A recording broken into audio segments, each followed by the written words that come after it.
मित्रांनो, फर्टिलिटी मार्गदर्शन या सिरीजमधला आजचा खूप इंटरेस्टिंग विषय आहे आणि ते म्हणजे पुरुषांमधलं वंध्यत्व. आपल्याकडे ना वंध्यत्व जेव्हा एखाद्या जोडप्याला होतं, म्हणजे त्यांना बाळ होत नाही, ते ट्राय करतायत, तेव्हा जे सगळा दोष असतो ना त्या मुलीच्या डोक्यावर फोडला जातो. सगळेजण विचार करतात त्या मुलीमध्येच काहीतरी प्रॉब्लेम आहे. खरं सांगू का, आज वंध्यत्व म्हणजे इन्फर्टिलिटीमध्ये आम्ही पाहतो की 50% मुलं आणि 50% मुलींमध्ये आम्हाला प्रॉब्लेम दिसतात. जर एखाद्या जोडप्याला बाळ होत नाही आहे ना, तर असं बिलकुल जरुरी नाही आहे की सगळा दोष त्या मुलीचाच असेल.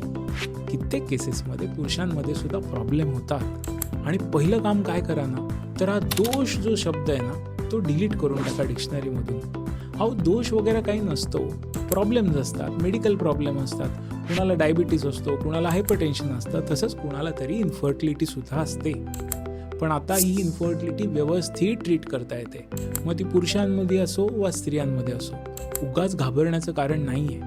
फर्टिलिटी ट्रीटमेंट ही एक अशी गोष्ट आहे जी आता खूप इझिली अवेलेबल आहे आणि सर्व जोडपी जी आता बेबीसाठी ट्राय करतायत त्यांना आता या अद्ययावत फर्टिलिटी ट्रीटमेंटद्वारे बाळ होऊ शकतं.